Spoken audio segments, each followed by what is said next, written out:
행복이 이렇게 사소해도 되는가? 딸아이 방을 노란색 벽지로 도배해 주었다. 이사갈 빈집을 구경하러 왔던 날, 처음 갖게 된 자기 방이라고 뛸 듯이 좋아하며 무릎을 꿇고 방바닥에 입을 맞추던 딸. 앞으로 방 정리는 자기가 다 할 거라는 성급한 다짐도 했다. 이제는 익숙해져 편안하기만 한 이 방 안에서 딸아이는 어떤 꿈을 꾸고 있을까? 처음 갖는 내 공간, 처음 갖는 내 방, 처음 갖는 내 책상. 어느 시인의 말처럼 행복이 이렇게 사소해도 되는가 묻고 싶은 순간이 참 많다.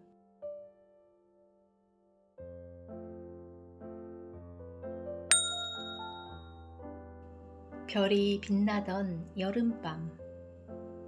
이른 저녁을 먹은 탓에 입이 슬슬 허전해질 무렵 돗자리를 옆에 낀 까까머리 고등학생 삼촌 뒤를 따라 나와 동생은 옥상으로 오르는 철계단을 더듬더듬 조심조심 올라갔다. 난간을 잔뜩 힘주어 잡은 손바닥에 송글송글 땀이 맺히고 마지막 발걸음을 떼 옥상에 독작하면 시원한 한 줄기 밤바람이 나를 흔들었다. 고개 들면 가득 눈에 들어오는 동네 풍경. 옥상 한가운데 삼촌이 돗자리를 깔고 벌러덩 누웠다.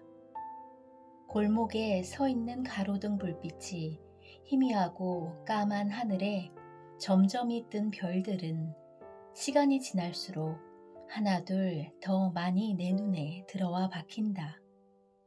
쏟아지는 무수한 별 중 보석 같은 내 별 하나 찾아내어 온 마음으로 바라보던 순간, 그 영롱한 신비로움은 내 안에 또 하나의 우주를 만들어냈다.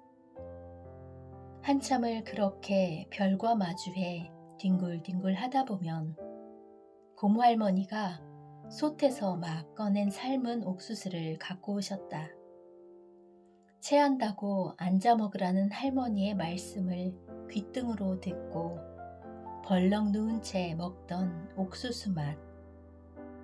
지금도 입안에서 느껴질 만큼 맛이 깊었다. 그날 옥상에 누워 바라본 밤하늘은, 별빛은, 우리 모습은 그렇게 아름답게 내 삶에 수놓아졌다. 별이 빛나던 여름밤에. 작은 일에 기뻐하며 그렇게 캄캄한 밤 집으로 돌아오는 지친 딸에게 위로가 되고 싶었다. 스웨터 호주머니에 지폐 한 장 찔러 넣고 달리미를 안고 집을 나섰다. 아파트 입구에서 서성이다 조금씩 발걸음을 옮기니 어느새 버스 정류장까지 도착했다. 책가방을 메고 처진 어깨로 자박자박 걸어오는 아이. 우리를 발견하고는 빙긋이 웃으며 걸음을 재촉한다. 그렇지. 저 미소를 보려고 이 길을 나섰지. 가방을 들어주겠다는데도 무거워서 안 된다며 굳이 메고 있는 아이. 다 컸다, 우리 딸. 출출하기도 하고 참새가 방앗간을 그냥 지나칠 수 없으니 분식 트럭을 찾았다. 떡볶이와 어묵, 뜨끈한 국물을 호호 불어 호로록 넘긴다. 아이와 함께하는 이 시간이 참 행복하다고 순간을 붙잡아 본다. 만개한 목련주의가 환하다. 아이의 밝음을 마주하니 내 피로도 눈 녹듯 사라진다. 힘들고 지치기도 하겠지만 하루하루 다독거리며 가자. 그래, 욕심 부리지 말고 작은 일에 기뻐하며 지금처럼 웃자. 엄마와 함께. 어릴 때 살던 곳은 붉은 기와지붕, 철대문, 마당, 장독대 위로 비가 내리고 눈이 쌓이며 햇빛과 바람에 빨래가 마르는 단층 집이었다. 화장실도 불편하고 연탄을 떼고 물을 데워 씻어야 했지만 그만큼 더 살피고 관심 기울여 가꾸며 돌보아야 했다. 그래서 더 그립고 애틋한지 모르겠다. 그 집에서 초등학교에 입학했다. 교과서를 받아오던 날엔 얼른 보고 싶어 뛰어오다가 세게 넘어졌던 일도, 종이 바른 방문을 통해 햇빛이 들어찬 머리맡에 12권짜리 그림책 선물이 있던 날도 있었다. 학교에서 땀범벅이 되어 돌아오면 일찍 퇴근한 엄마가 수도가에서 시원한 물로 씻기고 손에 쥐어주었던 단물 흐르는 복숭아. 그 맛은 단연 최고였다. 함께 장독대 계단에 앉아 밤하늘을 볼 때면 엄마는 시인처럼 말했고 노래를 불러주기도 했다. 엄마가 달에 사는 토끼 얘기를 해주면 마냥 밝기만 하던 보름달 안에 신기하게 절구지라는 귀가 긴 토끼가 생겨났다. 사진 한 장 남지 않은 집이지만 유난히 더 생각나는 건 그 무렵 직장을 다니던 엄마의 빈자리만큼 엄마와 함께한 순간들이 소중했기 때문이겠지. 오래도록 하늘을 올려다보며 엄마 무릎에 편하게 앉아 있을 만큼 그때의 엄마는 건강하고 예뻤다. 아릿하고 소중했던 날들. 헤아리지 못할 마음. 예전 앨범 첫 장에는 내 100일 사진이 있다. 언제부터였을까? 그 사진을 보고 있으면 가슴이 아릿해진다. 포슬포슬 뜨개 옷을 입은 동그란 얼굴에 곱슬머리 아기의 오므린 작은 손에는 금반지와 금팔찌도 있다. 그 어떤 아기가 소중하지 않을까 싶지만 사진 속 나는 귀하고 넘치게 사랑받는 우리 집안의 첫째 애였다. 날 낳았을 때 엄마는 젊디 젊었고 꽃처럼 고운 나이였다. 어렸다는 표현이 맞겠다. 나를 키우며 무수한 어둠과 외로움을 마주했을 엄마. 엄마는 지금도 그때 얘기를 할 때마다 목이 메곤한다. 어려운 환경에서 자라 늘 혼자였던 엄마의 첫 아이였던 나는 본인 분신과 다름없었을 것이다. 변변치 못한 살림이었을 텐데 사진관에서 고급스럽게 찍은 내 100일 사진을 보면 한없는 엄마의 사랑이 느껴진다. 한때는 그 사랑이 버겁기도 했다. 하지만 아이를 키워보니 엄마가 준 사랑의 무게를 조금 알 것 같다. 언제나처럼 왜 진즉에 깨닫지 못했을까 생각하지만 어쩌면 죽을 때까지 다 헤아리지 못할 것이다. 오늘도 여전할 엄마의 외로움. 이제는 방긋거리는 내 미소만으로 채워질 수는 없겠지. 엄마는 여전히 엄마가 된 나이 먹은 나를 위해 마음을 쓰신다. 어떻게 다 알겠는가? 세상의 모든 자식은 그저 받기만 하는 존재일 뿐일지도 모르겠다. 간절한 기도. 저의 눈물이 아이의 상처에 위로가 되게 하시고, 저의 칭찬 한마디가 아이 스스로 사랑하는 마음을 키우는데 도움이 되게 하시며, 저의 인내로 아이의 마음에 용기가 자라나게 하소서. 아이가 제 길을 바르게 찾아가는데 저의 기도가 작은 등불이 되게 하소서. 자식은 눈물로 키운다는 말이 있다. 기뻐서 눈물이 나고 마음이 아파서 눈물이 난다. 마음을 가라앉혀 보려고 걸레질을 더 열심히 해본다. 고된 노동으로 내 마음이 삭혀질까 싶어서. 아이들이 없었을 때는 도대체 내가 어떤 기도를 했었나 싶을 정도로 하루 종일 걱정이 떠나지 않는다. 아무리 생각해도 내 능력 밖의 일이다. 어느새 나도 모르게 집에 모셔져 있는 십자구상 앞에 무릎을 꿇고 도움을 청한다. 엄마 역할이 처음이라 서툴고 부족하지만 저의 이런 염려와 기도로 아이들이 세상에 필요한 소금 같은 사람으로 잘 자랄 수 있도록 도와주소서. 마음속 한가운데. 어릴 때 나는 아빠가 들어가는 노래를 잘 부르지 못했다. 내 입으로 아빠라는 단어를 말해본 기억이 없어 왠지 어색했고, 음악 시간 선생님의 풍금 반주에 맞춰 동요를 따라 부르게 될 때면 이 세상에 존재하는 금 기어라도 되는 듯 목구멍 깊은 곳에서 간질간질 맴돌다 그냥 얼버무리곤 했다. 초등학교 때는 아빠의 부재가 창피했고 숨기고 싶었다. 어쩌면 그래서 한 살 아래 남동생은 친구들에게 아빠가 미국 가셨다고 얘기하고 다녔는지도 모른다. 중학교 1학년 첫 미술 시간에 부모님 그리기를 하면서 나처럼 아빠가 혹은 엄마가 안 계신 친구들이 있다는 사실을 처음 알게 되었다.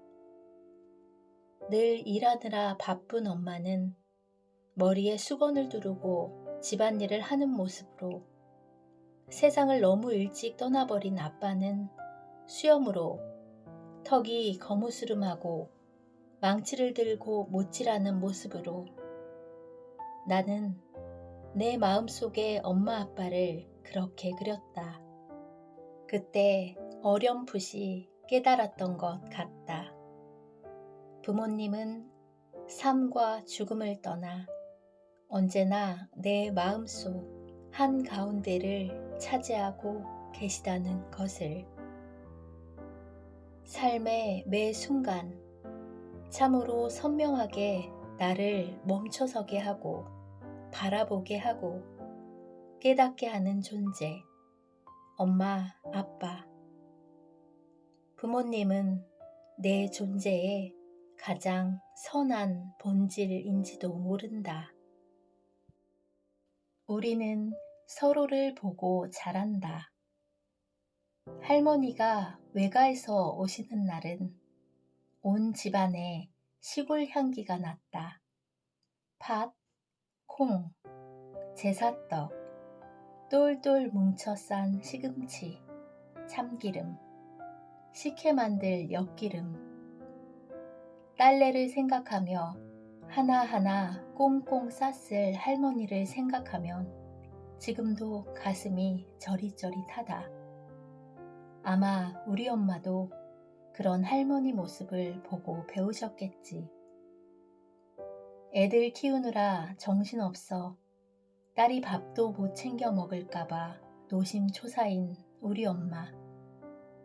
내가 좋아하는 우거지 된장조림, 파김치, 깨끗하게 깐 해콩, 사위가 좋아하는 겉절이, 애들 먹을 초콜릿까지 반찬통마다 사랑을 가득 채워 오셨다.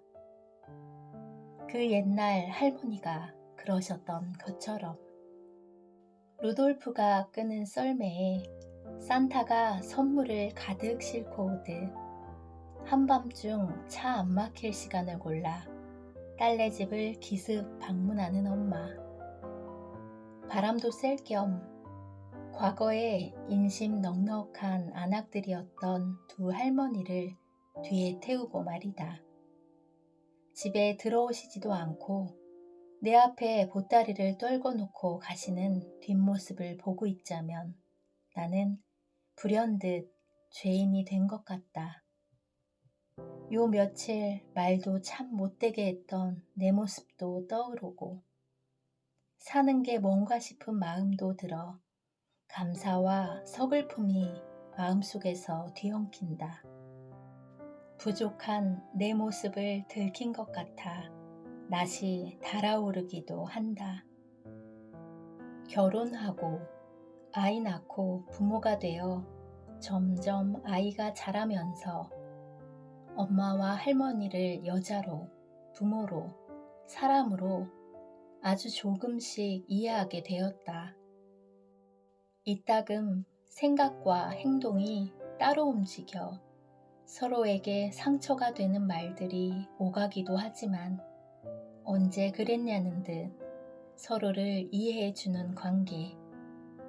엄마에게 한없이 퍼주기만 하는 사랑을 나 역시 보고 배웠으니 나도 그런 엄마가 돼야 할 텐데.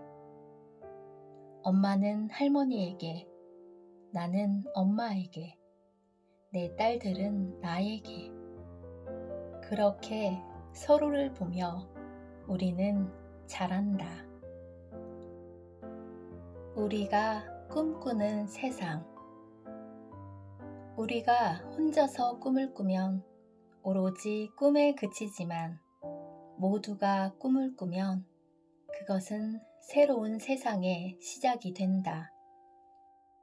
오스트리아의 화가이자 건축 치료사로 불리는 훈데르트 바서가 한 말이다.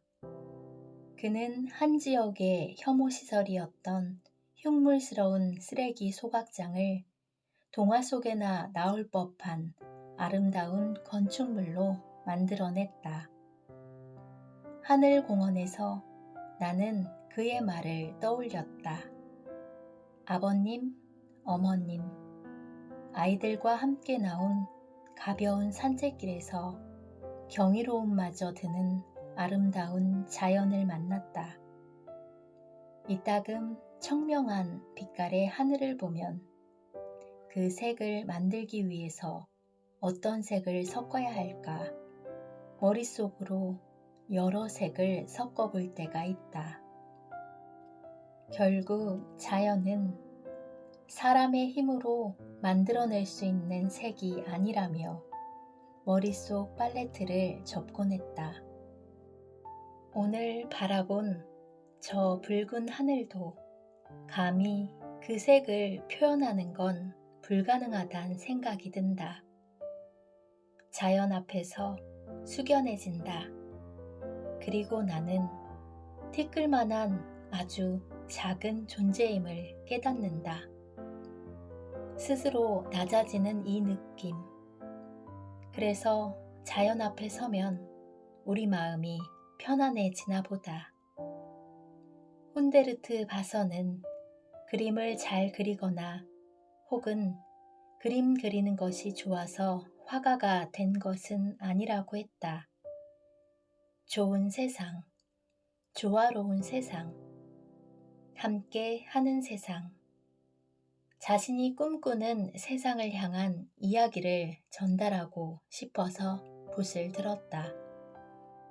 자연과 인간이 조화롭게 공존할 수 있는 공간에 사랑하는 가족과 함께 있다 보니 나의 붓이 이야기할 좋은 세상, 조화로운 세상, 함께하는 세상은 어떤 세상일까 궁금해진다. 깊이 숨겨둔 질문이 마음속에서 떠오른다.